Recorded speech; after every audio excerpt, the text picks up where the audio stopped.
अगर आप भी केंद्रीय कर्मचारी हैं और क्या आपकी सैलरी में अब तक नहीं जुड़ा है 8वां वेतन आयोग का पैसा, तो इस वीडियो में बताएंगे आपको सरकार को कितना एरियर देना पड़ेगा। नमस्कार, आप देख रहे हैं न्यूज़ 18 का डिजिटल प्लेटफॉर्म और आपके साथ मैं हूं पारुल तिवारी। 8वें वेतन आयोग की सैलरी भले अभी तक नहीं आई हो, लेकिन कर्मचारियों का पैसा सुरक्षित है। लागू होते ही सरकार को पिछली तारीख से पूरा एरियर चुकाना होगा। माना जा रहा था कि जनवरी 2026 आते ही लाखों केंद्रीय कर्मचारियों और पेंशनर्स को लगा कि अब सैलरी अपने आप बढ़ जाएगी। सोशल मीडिया और दफ्तरों में चर्चाएं तेज रहीं कि 7वें वेतन आयोग की अवधि खत्म होते ही नया वेतन लागू भी हो जाएगा, लेकिन महीनों बीत गए, न सैलरी बढ़ी और न पेंशन में बदलाव दिखा। अब सवाल उठ रहा है कि आखिर देरी क्यों हो रही है, पैसा कब मिलेगा और सरकार को कर्मचारियों का कितना एरियर देना पड़ सकता है। सवाल ये है कि 8वें वेतन आयोग को लेकर भ्रम क्यों फैला।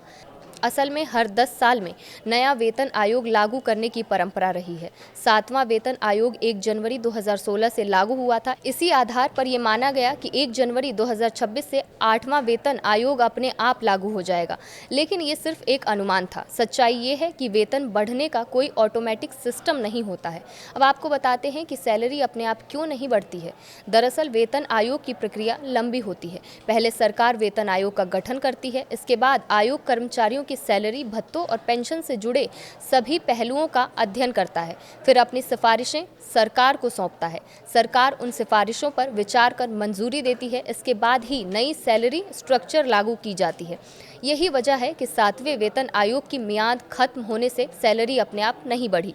जनवरी 2026 में ना तो केंद्रीय कर्मचारियों की सैलरी बढ़ी और न ही पेंशनर्स की पेंशन में कोई बदलाव हुआ। सरकार की ओर से अब तक 8वें वेतन आयोग को लेकर कोई अंतिम नोटिफिकेशन जारी नहीं किया गया है। इसीलिए फिलहाल कर्मचारियों को पुरानी सैलरी और पेंशन ही मिल रही है। अब सवाल उठता है, अगर जनवरी से 8वां वेतन लागू नहीं हुआ तो कब 8वां वेतन आयोग कब लागू हो सकता है।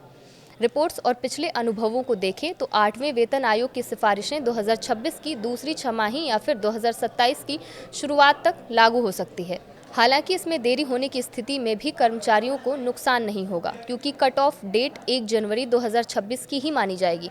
अब आपको बताते हैं कि एरियर क्या होता है और ये क्यों मिलेगा। एरियर उस अंतर की रकम होती है जो नई सैलरी लागू होने की तारीख और कट ऑफ डेट के बीच बनती है। अगर 8वां वेतन आयोग बाद में लागू होता है तो कर्मचारियों को पिछली तारीख से बढ़ी हुई सैलरी का पूरा फायदा दिया जाता है, यानी जितने महीनों की देरी होगी उतने महीनों का एरियर एक साथ मिलेगा। मान लीजिए किसी कर्मचारी की मौजूदा सैलरी 50,000 रुपये है और 8वें वेतन आयोग के बाद ये सैलरी बढ़कर 55,000 रुपये हो जाती है, यानी हर महीने 5,000 रुपये का अंतर बन रहा है।